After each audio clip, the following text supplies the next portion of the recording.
Okay. So my name is Abby Lovett, and I'm here with Ronan Hart. And we are with the Samuel Proctor Oral History Program and the Library of Congress Veterans History Project. Today's date is June 28th, 2022, and we are at VFW Post 706 in Pensacola, Florida, with Nathaniel Bass. Could you go ahead and introduce yourself for us and tell us maybe your date of birth? Okay, my name is Nathaniel Bass, and my date of birth is 3/4/49. And are you originally from Pensacola, or where did you grow up? No, I grew up in Pensacola, born and raised in Pensacola, Florida. Okay, awesome. Could you tell me a little bit about your parents, like what they did for a career? My father was retired from the Army, and he owned a dry cleaning business here in Pensacola. My mother was a school teacher, and she used to teach school here in Escambia County in Pensacola. Oh, where did she teach?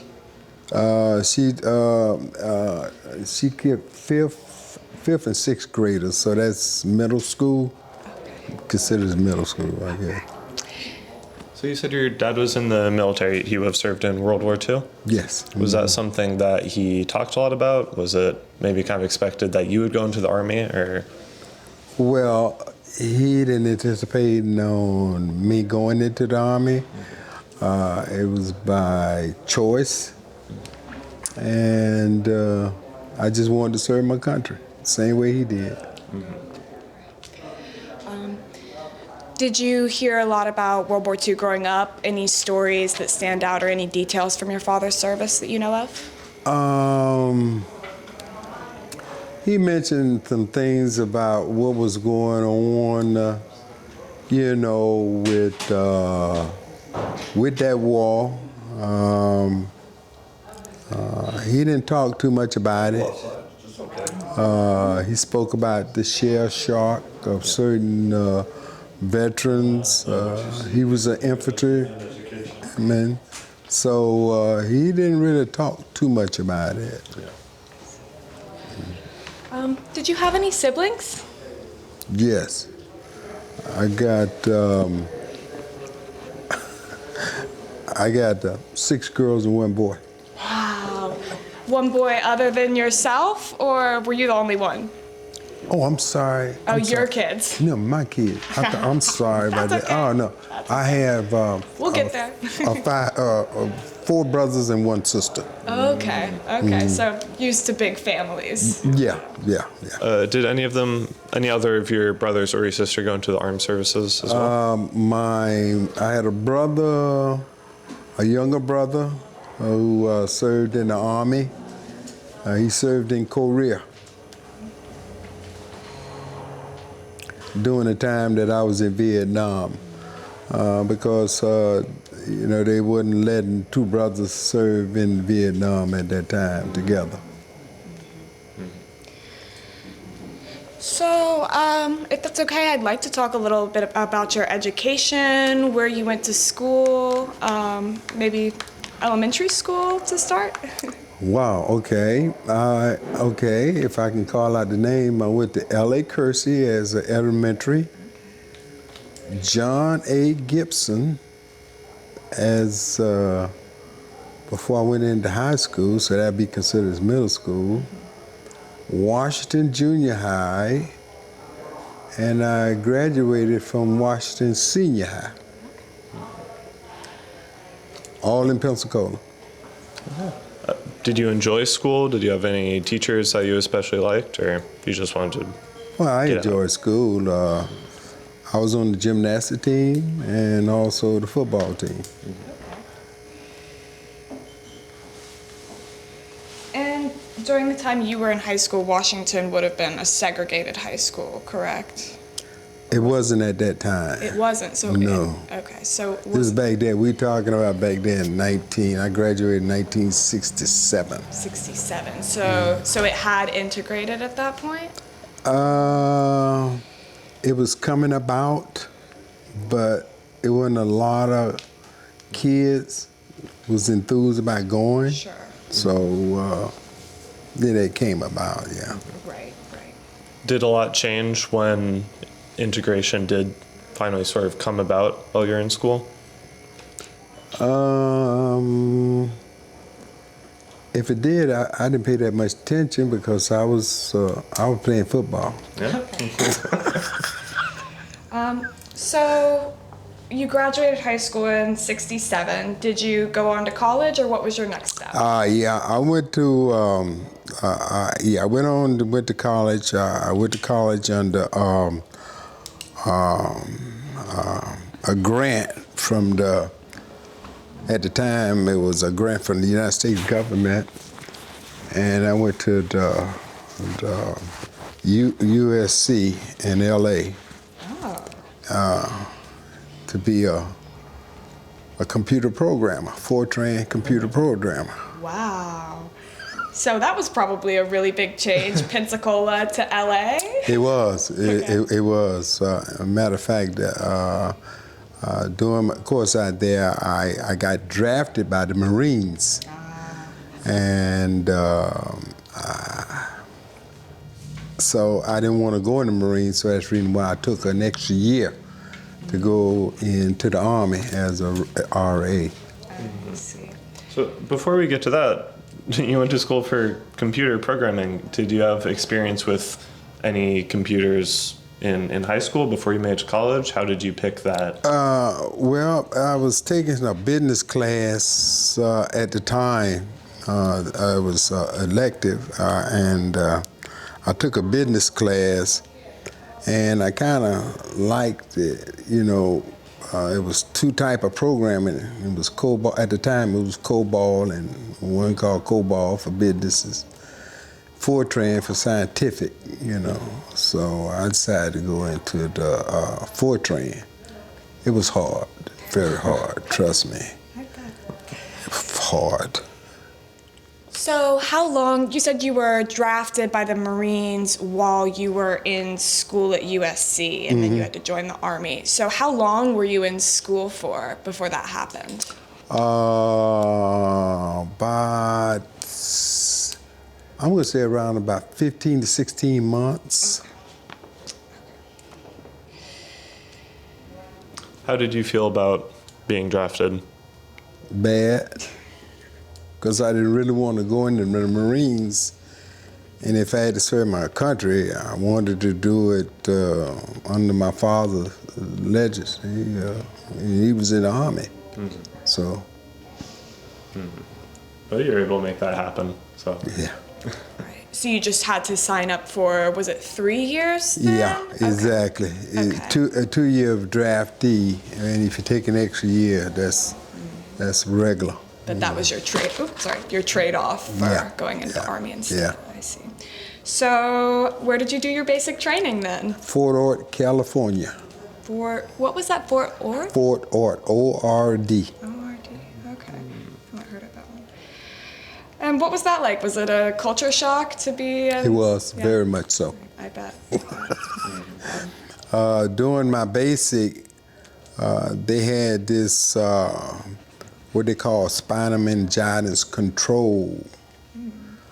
So while we was in base, we had to wear a white stick over our name tag, showing that we was in a controlled environment for spinal meningitis. And because they had a outbreak of that prior to us getting there. Did you see anybody come down with that during your time there? No, it was pretty well. We were pretty well under a very strict controlled environment, and so we didn't get a chance to see that. Did you like California compared to Pensacola? I liked the weather and the people. So yeah, I did like California more so than I did. So, in basic training, are there any stories that stand out to you, or maybe friendships that you made? Well, I made a lot of friends.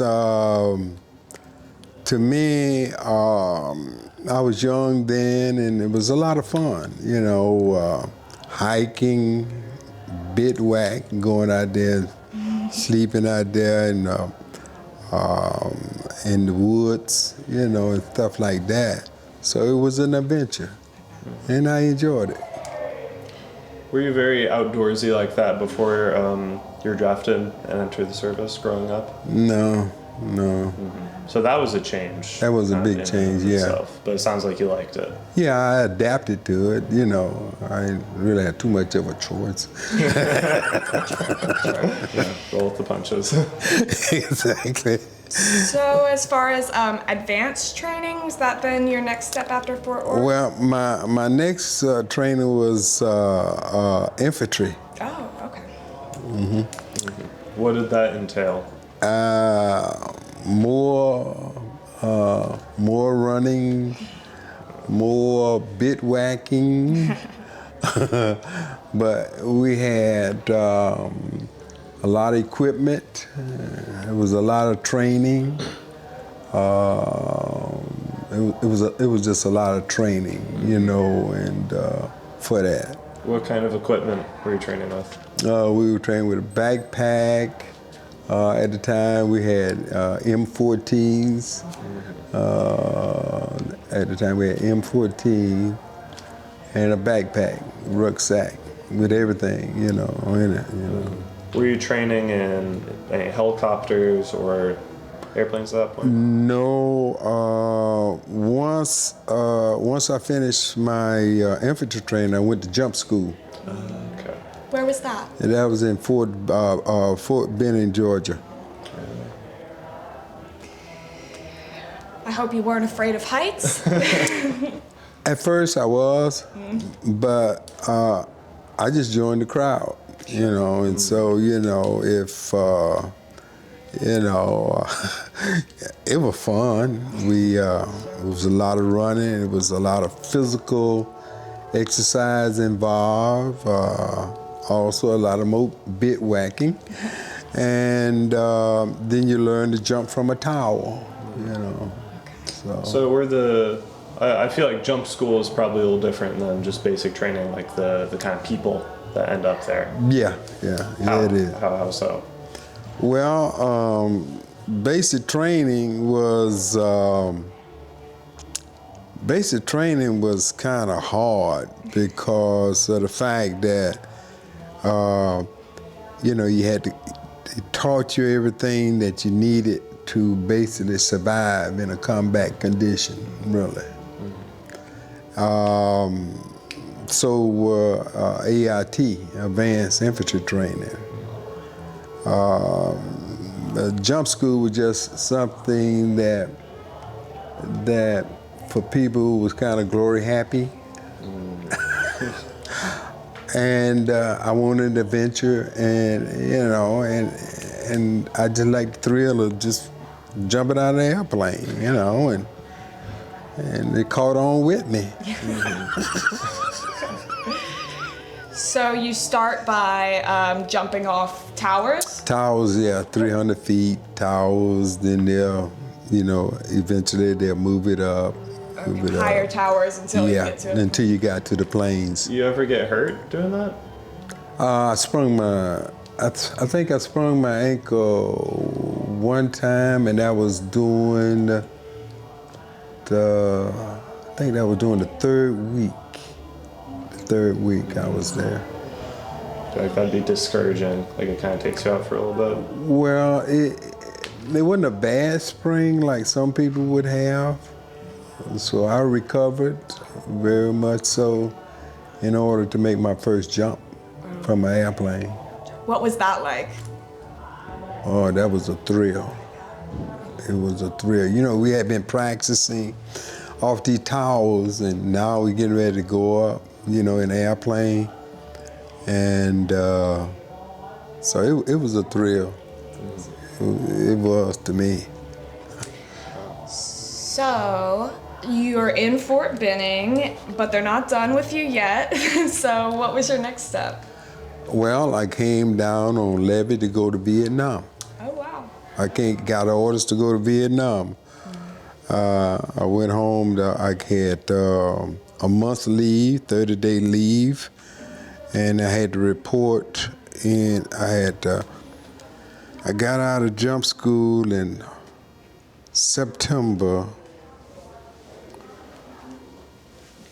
October.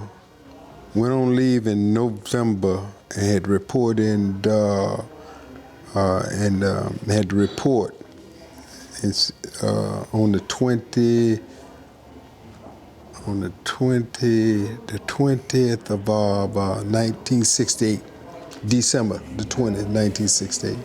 What do you remember about that month of leave? Maybe like how your parents felt about you going overseas? Well, at the time, a lot of people, they were thinking that, oh, you're going to go over there because of my MOS, my military especially, was infantry, and they felt, oh, you're going to get killed and all that type of stuff like that. But I didn't feel like that, I just wanted to serve my country. I had a lot of friends. I had made a lot of friends, during the course of basic, AIT, and jump school, and some of them was on the same level that I was on. So we went over there as a buddy system, and it was pretty good. But my father, he understood. My mother, by her being a school teacher, she, how mother is, and see, I was a twin. So, she didn't really want me to go, but I had no choices. A little too late. Yeah. So you left December 20th, 1968. Mm-hmm. And what was your crossing like? Did you make any stops on the way? We flew to Seattle, Washington, left out of Fort Lewis, Washington, and we flew to Anchorage, Alaska, and then to Vietnam, yeah. So would this have been your first time out of the country? Yeah, that was my first time, yeah. Was it pretty exciting seeing all these new places? It was exciting, especially Alaska. Mm-hmm. I got the chance to see Alaska, which I always, read about it. And in December, huh? Yeah. That was probably a little chilly for it was Florida cold. It was cold there. Yeah. It was cold and dark. Yeah. Right. That too. And then to sunny Vietnam. yeah, exactly. So do you remember where you landed when you got to Vietnam? Yeah, Long Binh. That'd be Cameron Bay. Yeah, Cameron Bay. So earlier you were showing me on the map the kind of 3 zones. Yeah, zone. Yeah. Which zone would that have been in? That'd been in 3. Okay, so pretty far from the DMZ. Yeah, it was down south. Mm-hmm. Yeah, that's south of the DMZ. Mm-hmm. What were your first impressions when you arrived in Vietnam? It was. We was in Long Binh, and Long Binh had got attacked that night that we got there. So I had an early experience of mortar rounds, and also seeing veterans get hit with the called shrapnel from those rounds. So it was, at the time, I was real scared. I was. It was just it was a rude awakening, to let me know where I was, so. Was that were you at a secured sort of base, or? Mm-hmm. Okay. Mm-hmm. And were you stationed in Long Bien Long? No, I was only there for a 1 week. Okay. Was that kind of attack routine? Did that happen a lot, or was that? Yeah, it was. It was. Yeah, it was. Yeah, it was. It was routine. It was for the Viet Congs. It was a nightly matinee. Almost. But it was something happened all the time, though. Was that the only attack you experienced in the week that you were there? Wow, really hot area. No. Then I stayed at Long Bend. Then I got my permanent duty station, and that was in a place called Bammy Tui, and that was in the Central Highlands. Did any of This is on my first tour now. Okay. Did any of your friends from jump school in Georgia go with you on that location, or was it? Just one. One of my buddies, because we went over there on a buddy deal. Do you remember his name, his full name? Yes, his name was Jerome Thomas.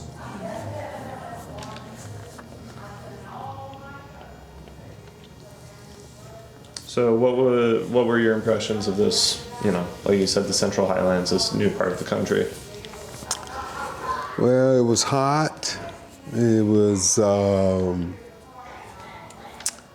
knew it was a war zone.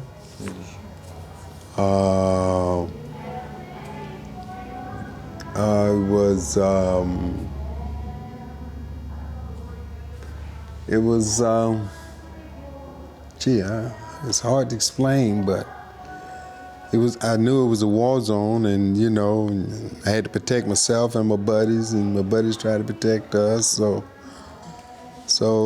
our camp, I was in a camp where we used to get mortared, maybe twice a week, sometimes 3 times a week. What was your duty there? What was your daily assignment type? When I got there, I was PFC. So basically, what I did was I worked in the mess hall for about maybe 3 weeks. I drove the supply truck and picked up food from the depot. Picked up supplies from the depot. It could be in food, ammunition, stuff like that. And that was I think for the first 2 months that I was over there. And then my company, my platoon went out. We went out on a search and rescue mission, and to bring back some of the veterans that had been out there in combat. And so I drove a truck out there, a deuce and a quarter, and brought them back. You found them. Yeah. And then after that, then it was my turn to go out there. And so the first tour wasn't that bad because of the location that I was in. And so I was assigned a company called the 5th Mechanized. They got the little red diamond for their patch. So I was assigned to them down in Bammy Tui. Did you feel like your training prepared you for what you... Oh, yes. Yeah. Oh, yeah. And plus, not only my training, but experience from veterans who had served over there before. Mm-hmm. Maybe they was on their second tour, and some that been in country longer than I had. Mm. So they'll tell you certain things to do, certain things not to do. If you want to live and go back home, So if you did that, That was fine. You know. So you said that you transitioned after about 2 months to, was it search and destroy type missions? Okay. Yeah. Were there any conflicts in your first couple missions that stood out? Yeah, it was some conflict. You know, it was some conflict there. We ran up on some Vietnamese, Viet Cong rather, because in the Central Highland we had a lot of Viet Congs, not the North Vietnamese. And I'll tell you about that because that was on my second tour. With the, more encounters with the NBA? Yeah. So you were doing search and destroy missions. Was everybody able to, I suppose what I'm asking is, was that pretty successful? Were you successful in most of the missions? I would like to say, I would like to think that we were, and the team that I was on, a lot of those guys had been in country longer than I had, so I was just following their footstep, and it turned out pretty good. How long were you doing these search and destroy missions for? Ooh, that went on for almost about 7 months. All in the Central Highlands and mostly encountering Viet Cong? Viet Cong only, yeah. Right. Were there a lot of booby traps? Oh yeah. It was that was the main thing that really hurt a lot of soldiers over there. Was the booby traps and the tunnels that they dug, So you definitely had to watch for that. And one of my worst fear was the snakes, to be honest. Yeah. And there was probably a lot of snakes and bugs and. Well, the bamboo viper, what they call it, got a bamboo viper. He changed color with the bamboo. He could be green today, brown tomorrow, whatever color the bamboo was. Little bitty thing, but he could sure raise a lot of hell. Probably made his way onto the base too. Not too much. On the base, we didn't have that much problems with snakes, really, because traffic was always continuously, trucks coming in, movement, a lot of movement and stuff like that. Did you have Vietnamese workers in the base, or was it all Yeah, we Americans? did have some Vietnamese workers there. And what were your interactions with them like, if you had any? Only one that I had was they used to unload the trucks, when we got in. But other than that, that was it, Right. Did you have any downtime at all while you were on base? Oh yeah. We had some downtime. Basically, what we would do, sometime if everything was okay and we had a green light, we'd go into the village, and drink, beer and stuff like that, and. Did you have, many encounters with the locals when you did that, when you went to the village? It all depends on what time did you go, okay? Because they did have a lot of activity going on, especially at nighttime, and that's basically when the Viet Cong used to come out, and used to call them zappers. Those ones that, do all their little stuff during the nighttime. Yeah. So that would be a concern if you're out in the town, possibly. Big concern, yes. Did you have issues with people maybe being overserved or drinking too much when you were out there? Some of them guys, they was glad to, have a break, Sure, absolutely. And we did have quite a number of drunks. Because I imagine that might be like a safety concern too. Yeah, it were, and But where we had to travel to, we was pretty well kind of guarded in a sense, okay? We wasn't that far from the camp. So, and anything that came up, you know, 'cause we had our radios and we had our weapons, and we always had our weapons. We didn't go nowhere without your weapons. Right. Okay. So, did you stay in, let me see if I'm going to say this right, Bamitui? I stayed in Bamitui for 1 year. Okay, so that was the rest of your first First two. term. Yeah. Oh yeah. At the end, they transferred me to the 1st Aviation Brigade, 155 Assault Helicopter Company, and I left the Bamitui Infantry and went in, and I was a door gunner on a Huey.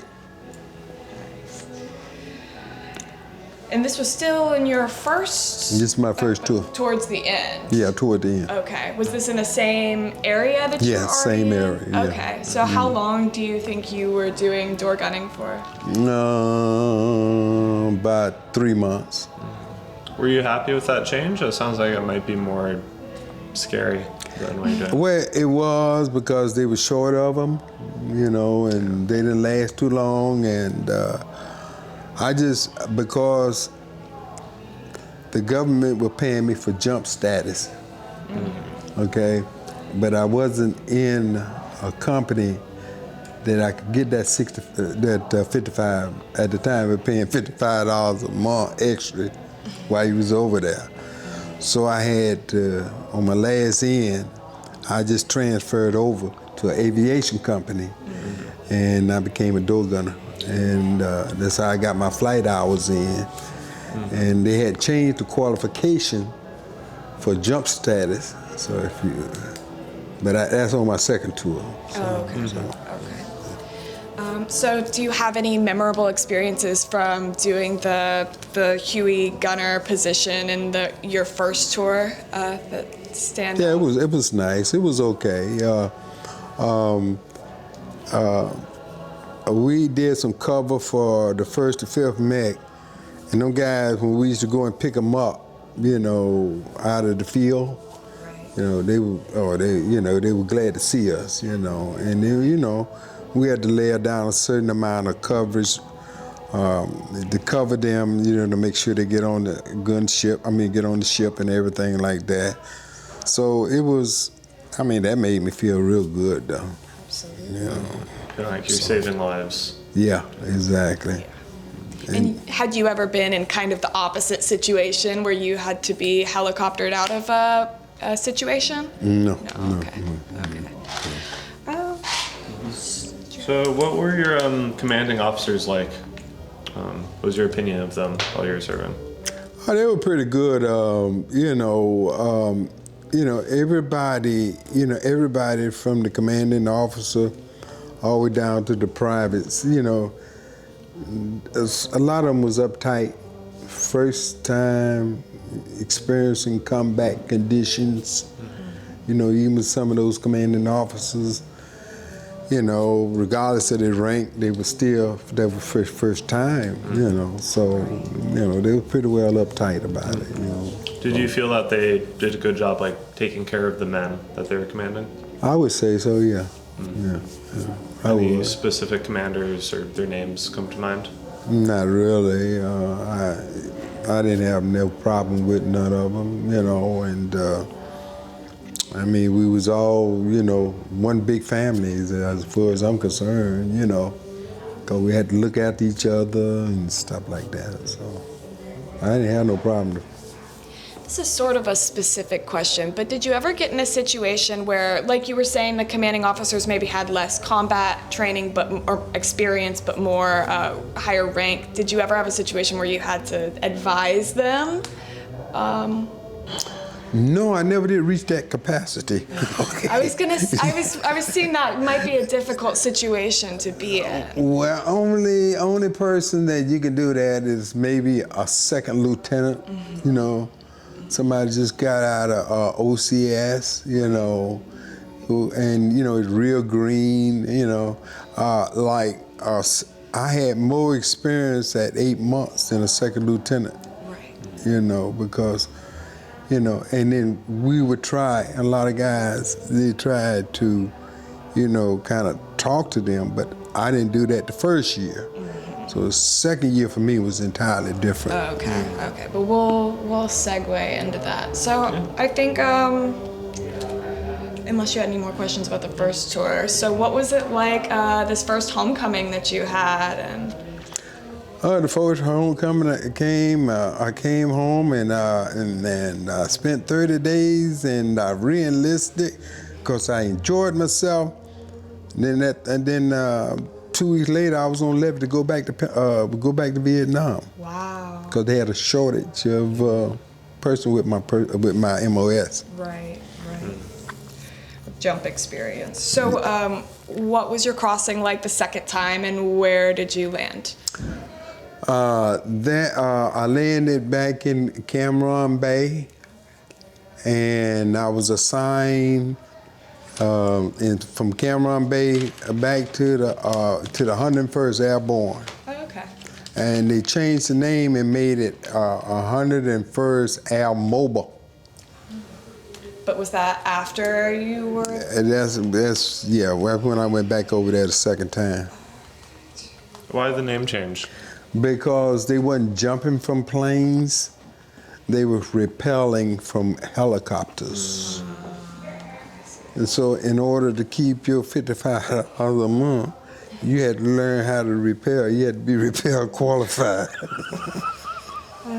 So is that something that you had to learn on that second tour? You hadn't done that before? No, I had before I left the first time, I went and I was transferred to the 1st Aviation 155 Assault Helicopter Company.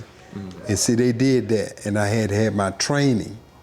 And so that was the way that I was able to keep my $55 a month jump pay. Yeah. And so when I went back over there, that's really why they assigned me to the 101st Airborne, but Air Mobile Division. So did you stay in Cameron or did you? No, where did I you wish I move out could have. That would have been a picnic on a beach for me. But no, they transferred me to a Fubai place called Fubai.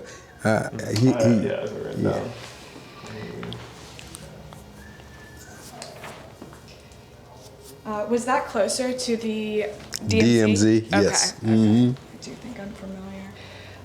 And this was, maybe I have my timing wrong, was this the Tet Offensive era? No, you're talking about the 68 Tet. I was over there doing the 68 Tet. Okay. And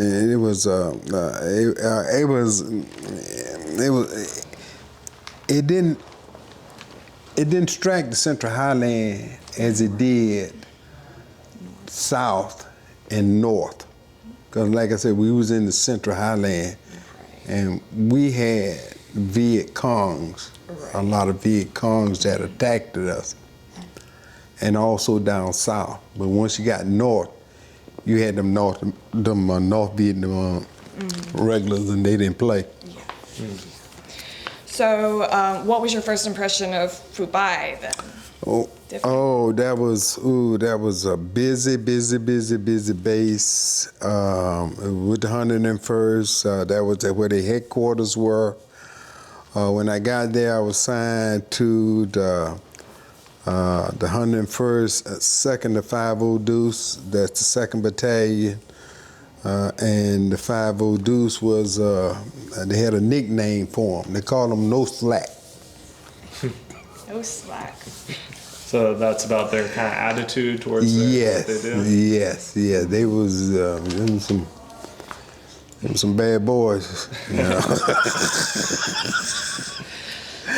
Any memories or special stuff that happened there? Yeah, I can, but I prefer not to talk about it. To be honest. That's fair. All right. That's fair. That's fine. So, what was your duty now in Fubai? Oh, Back to okay. helicopters? I got assigned to a helicopter. Okay. And when I went back the second time, I made rank. I made E5. Oh, okay. I was a sergeant. So, and by virtue of my rank, and plus I had a little experience, I had a little flight time, they made me the crew chief. So, it was myself, I was crew chief of the ship, and had another door gunner, he was on the side, and I was always behind the pilot, and he was behind the co-pilot. So you weren't gunning anymore? Yeah, I was. Oh, you were? Trust me. You were? Yes. Okay. Heavy. M60. M60. Yeah. So, as crew chief, was this your first time in kind of a leadership role in Yeah. your service? Did you feel like you were ready for it? Yeah. And naturally suited to it, maybe? Or was it a little bit of a transition since in the past you hadn't had the authority to command others like that? Well, I always, to be honest with you, I always thought of myself as being a leader, to be honest, even before I went into the military. Right. Because I was a Boy Scout too, so. Oh. So, Explore. yeah. Well, I'm sure the camping knowledge and stuff came in handy when you were out in the jungle. It did. But I still was scared of snakes. I bet. Were bamboo vipers a problem in Fubai? Oh, also? yes, Oh, yeah. yes. At least you weren't on the ground quite as much, right? You weren't doing ground missions at all. No, only time that we were for rest and recuperation, And did you experience mortar attacks or anything like that? Yes, we did. We did. We experienced quite a few of those because we knew up there in the north we had the North Vietnamese regulars. They were the ones that was controlling the north. Mm-hmm. Because they was coming down from the north to try to, take over. So they had a pretty heavy stronghold up there in I Corps. Mm-hmm. So the fighting was different. It was entirely different than it was the first time. What were those differences between fighting the two? Well, these guys don't play. they was, they are really army guys. They did tunnels. They dig tunnels. They wore black pajamas, and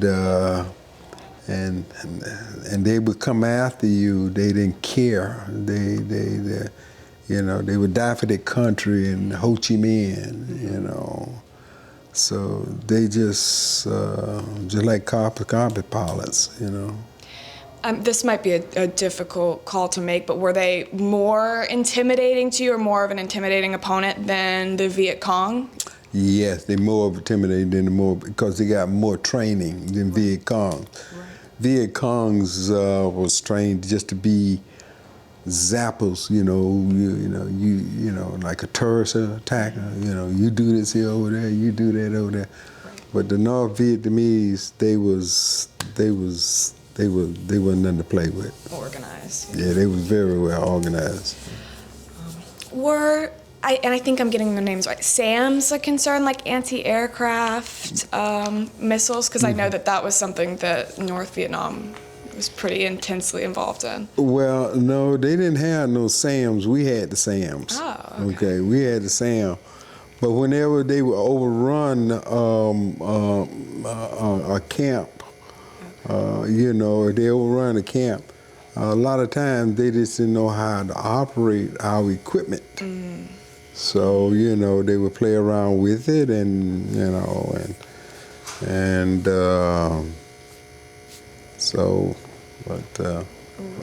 they were rough. So comparing your first tour to your second tour, was there much of a change in just how people kind of felt about how the war was going? Did it feel like you were winning? Was there a difference between the first and second tour in that? The first tour was just a taste, and I didn't see that much. We didn't see that much as I did the second tour, because the second tour I was heavy into it, and we was heavy into it. You know, I was on Operation. I was on Operation Caisson, and that's where our chopper got shot down at. So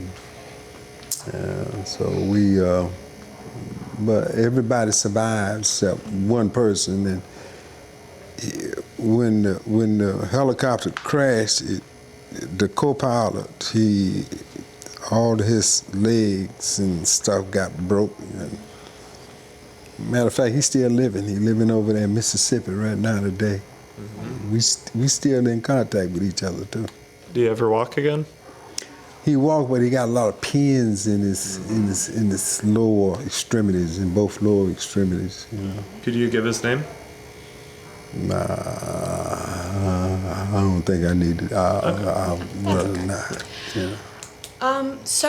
Maybe would you like to share a little bit of specifics about this Operation Caisson and what your role was and any challenges you encountered, maybe? Operation Caisson, we had to go in there and rescue a lot of Americans who was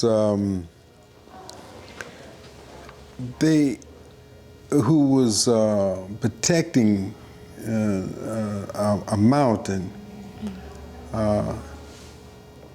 You had the DMZ, and they was on the west side of the DMZ, and they had a fire base up there. You know what a fire base is? Okay, artillery and all that. And they had a bunch of them up there. They had about maybe 6 fire bases up there, and the North Vietnamese had overran 2 of those bases. So the commander of I Corps thought it'd be best if we just go up there and to rescue those guys up there. Matter of fact, they had, if I'm not mistaken, I think they had the Navy ships that used to shoot them big old. I forgot what they got. Some big old guns on them. Yeah. But I think they used to shoot over there in Caisson, you know, because they could shoot a distance. And so we went up there to rescue some Marines and Army personnel from being overrun.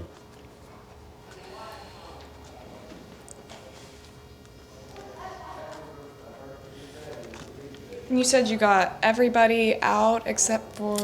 Well, we got quite a few of them out. It was total of about, I think it was about maybe 40-something helicopters. Wow. That went over there for evacuation. Wow. So, and this was the operation where Operation Caisson. Where your chopper crashed? No, it got shot down. We just got shot down. Yeah. This is me.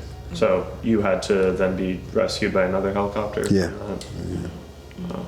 Wow. How long did that take? Were you like out waiting for a long time? Ooh, it was about, say, let's see, the medic, I think it took about maybe 4 hours, possibly 5, maybe 5 hours. What was going through your mind in that time? Everything, to be honest with you. It was a scary time, you know. Was it pretty hot on the ground there also? Yeah, it was. It was. Yeah, and you had injured people to take care of. Did you have any kind of medical personnel or anyone medically trained on the crew? Yeah. Was there? Yeah, we had some medics there. So that was probably helpful. So you got out. Do you receive any kind of leave or time off after that, or was it kind of back to work? No, it was kind of back to work. And you were uninjured through that whole thing, or? Yeah. Wow. Wow. Yeah. That's pretty miraculous. Myself and my gunner, we was and the pilot. Well, you had the jump training also. Do you think Yeah. that helped for that situation? Maybe. Yeah. So after this major mission, did you have any other big conflicts come up, or was that probably the biggest one for your second tour? That was the biggest one. The rest of the time, we just took soldiers out in the field, pick them up. You know, if they had to go out for an operation, we'd go out there, take them out, pick them up, provide coverage for them, you know, and you know, provide coverage for the wounded, you know, and the ones that, you know, got killed, KIAs and stuff like that. So, You get any R&R in this period? yeah. Do you remember where you went? Uh-huh. Where was it? Australia. Oh, nice. Okay. Cindy. What did you do in Sydney? Oh, everything. That was nice. It was nice. 2 weeks was nice. I enjoyed it. You know, it was away from everything. It was a different scenery. It reminded me too much of New York, though. And was able to go to the beach and relax, and you know, so it was real nice. It was real nice. Enjoyed it. Were you there by yourself, or did you go with other people from your unit? I went through with some other people from the unit because we had rented a house on the beach in Richmond, Australia. Nice. Matter of fact, the Navy used to come down there. They used to have a ship come through there. Really? In Australia? Huh. Richmond, Australia, yeah. Coming all the way from Pensacola, you're happy to be back on the beach? Yeah. I get that. I would be too. Yeah. So that was 2 weeks that you had there? 2 weeks there, yeah. Is that about like at 6 months in, day? No, you really had to be over there a little longer, but you could put in for 6 months.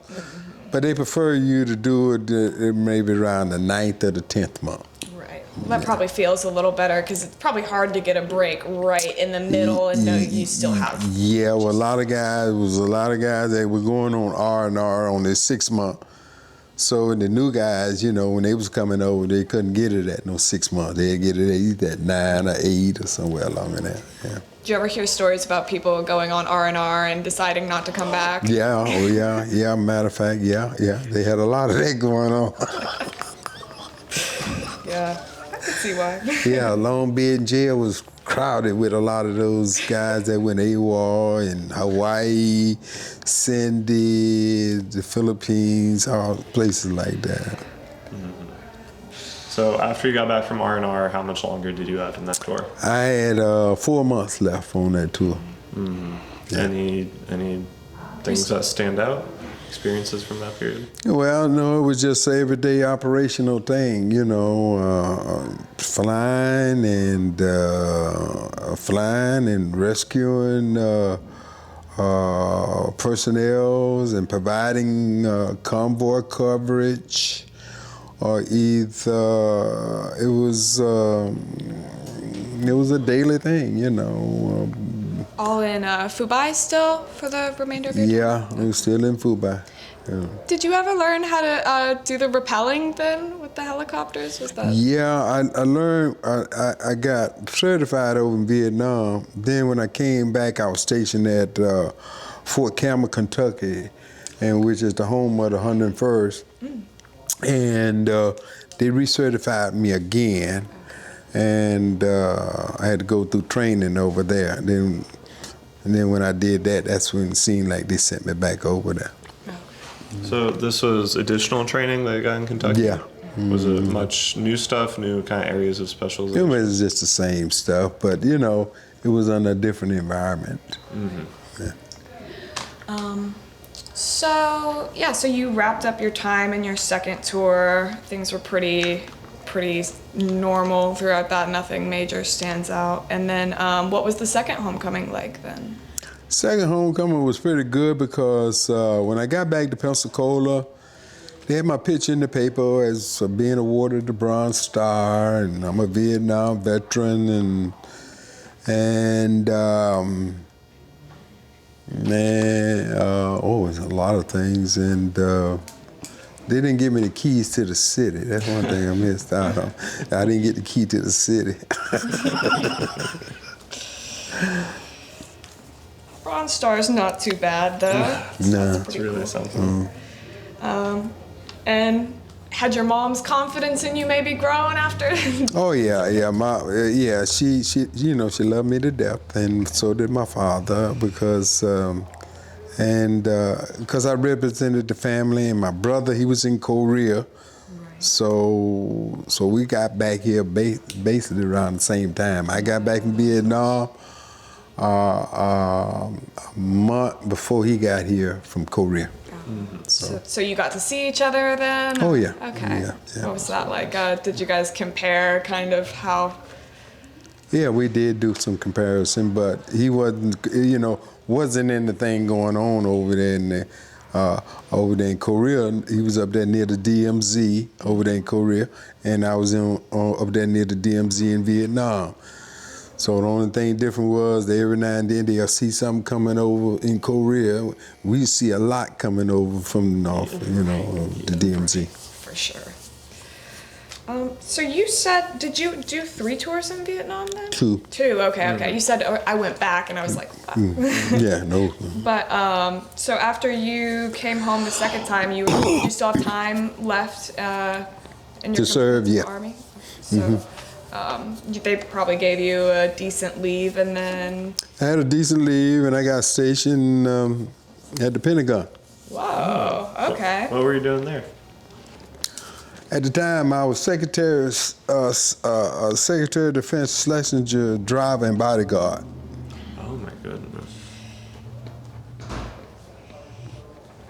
And do you remember around what year this was? 74, 75. Yeah. That's a pretty big change, I imagine. Security clearance. Well, I did have before I got out of the military, I wanted to change my MOS because I wanted to go in communications.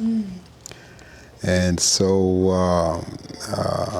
I was stationed up at Fort Belvoir, Virginia, and so I had a pretty good job up there. I was E6, and I was a platoon leader.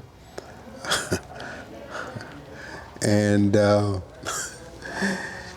I wanted to change my MOS to Como, and they did, and I had to have a top secret crypto clearance at the time.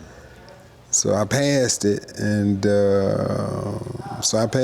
when I got out, I understood that I could keep it for about, I think, 5 years after you get out, 3 or 4, 5 years or something like that after you get out. So then I got transferred to the Pentagon. So how did you feel about that change? Was that exciting? Oh yeah, it was really exciting. Yeah, I was this driver, and so I would go to the White House up there in Carlisle, Pennsylvania, where the senators go at the hideout in case we come under attack. I ain't gonna tell that to everybody. But they know about it. Everybody know about it. So it was a change, and and I enjoyed it. And he was a nice guy, and his family were. They treated me very well, like part of the family. So it was a nice job. Were there any security threats that did come up that you during the time that you were there? None whatsoever. Okay. None. That's the reason why my 38 was rusty. That's probably a nice change of pace. It was. Run into many big shots, in your time? Oh yeah, I ran into a lot of congressmen. Matter of fact, I drove for the last living 5-star general, and that was Omar Bradley. He was the last 5-star general. I drove for him, I think, for a month, and he was. Matter of fact, I was driving for him in Washington and also down there in Tampa, because he was living at base down there in Tampa, McGill Air Force Base. So that's Mark Bradley of a Bradley tank? Mm-hmm. Wow. Yeah. That's really something. Oh yeah. He was a nice guy, a real nice guy. So about this time would have been when the Vietnam War was ending and the United States was pulling out. How did you feel about that, just seeing it on the news and such? Well, I was glad, and I know that we went over there to accomplish a mission. Whether that mission was met at 100% completion, no, it wasn't. We lost about 51,000 veterans over there during that time. And so I kind of felt remorse for the ones that didn't come back, especially my friends. And I think about them, doing like Veterans Day, Memorial Day, and stuff like that. And I think about them. I still think about them because, I believe sometimes if it wasn't for them, I wouldn't be here, And if it wasn't for them, a lot of other wouldn't be here. So, So how long were you in D.C. working at the Pentagon then? I worked there for 4 years. 4 years. Mm-hmm. What came next after that? I went back to college and got my bachelor's degree. What school did you go to? I went to Windsor University in Los Angeles, California. Went back to California. Yeah, I went back to California. I started out at the University of Maryland, but I said, it was. I spent 2 years at the University of Maryland. And the Windsor University had the same program, but a shorter time. Yep. Especially since you're like, I should have been done with this ages Exactly. Yeah. So I went back and got a degree in communications and general studies and stuff like that. So. I was going to ask if your credits transferred from USC, if you were able to. Yeah, I was able to use some of those when I joined at the University of Maryland. I see. Okay, and then my credit was transferred to Windsor University from Maryland. Okay. So, and that's how I came up. And then after I got my bachelor's degree, I went on to I went to get certified as a communication engineer. Awesome. Mm-hmm. So that's the work you went into once you graduated? Mm-hmm. Where were you doing that? I was doing that up in Washington, D.C. Mm-hmm. I started out in Washington, D.C., and I became a project manager for a company called On Command. I was a senior project manager for them.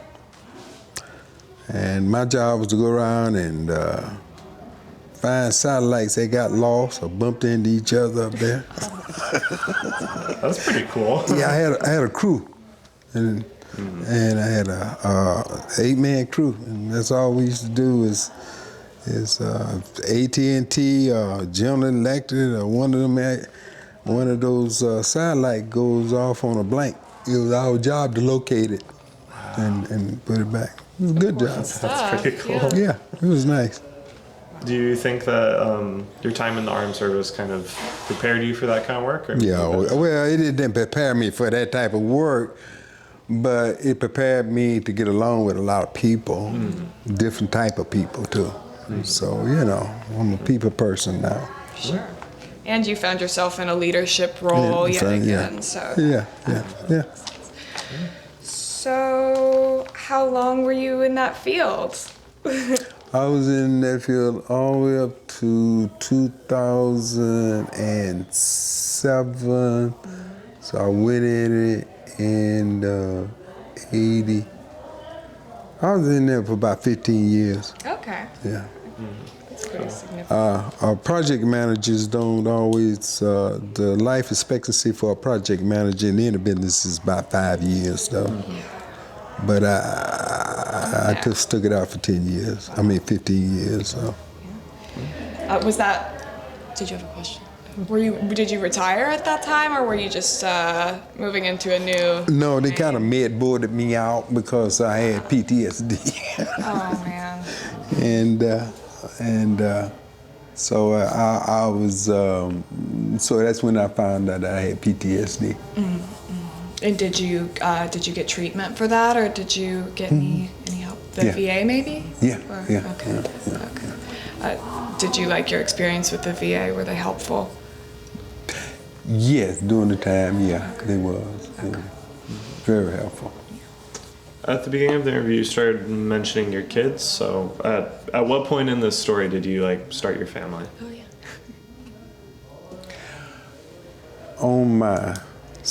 On my first tour, I got married, and then I had one.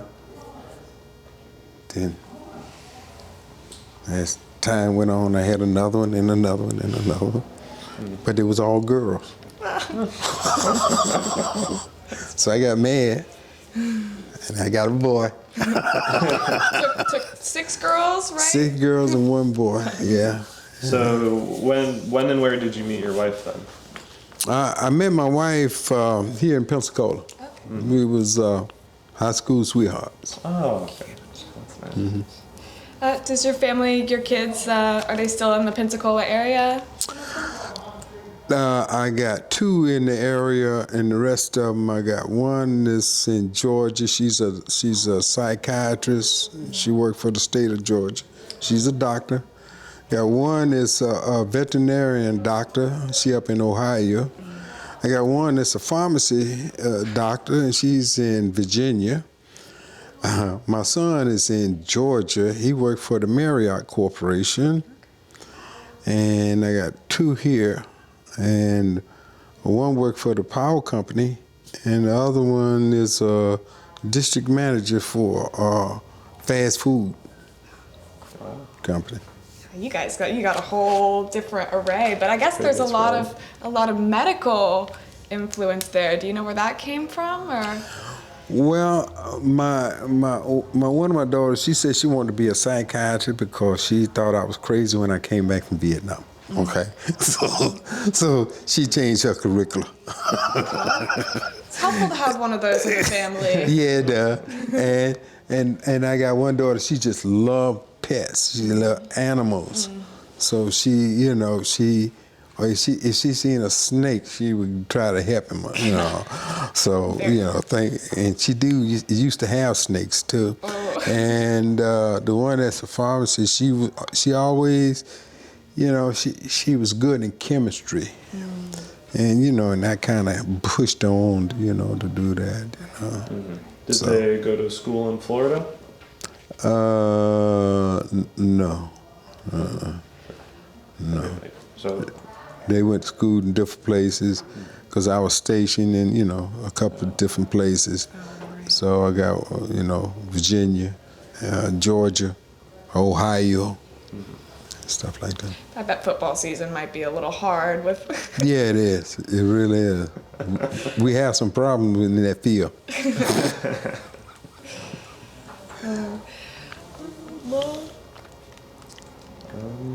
I mean, that's seems like most of your career and your family we kind of covered. Is there any stuff maybe we skipped or we didn't cover that you want put into the record? I know that's kind of broad. No. I'm just, I enjoyed my life, and I enjoyed my experience in life. I enjoyed my my leadership position that I have held. So I really don't have no complaints, a good lesson, and everything like that, so. You like living in Pensacola now? Not really. I'm from Pensacola, so. Oh, you I from get the Pensacola? sentiment. Yeah. You don't like it? Well, I don't live there anymore, so. Oh, okay. Yeah, but I am from here. Well, it's okay. Pensacola is okay, but I think Pensacola is kind of somewhat behind the times. I think that Mobile and all the surrounding states and cities, they are more advanced than Pensacola because they got more job opportunities for young people. Yeah. And Pensacola don't, So Pensacola is more or less like a retirement community for old people. So the kids leave, basically. The kids leave. And the kids leave, and in 9 out of 10, they won't come back, because they got, they see opportunities. I have a granddaughter who's up in Virginia now, and she graduated from here as a nurse, but she's doing good up there in Virginia, and she's getting more money up there in Virginia too. Absolutely. So, Yeah, I bet. yeah. Well, That's all I got. if there's nothing else, then I guess I'll go ahead and conclude our interview. Thank you so much. Hey, you're quite welcome now, and hey, I'll be glad to help out, and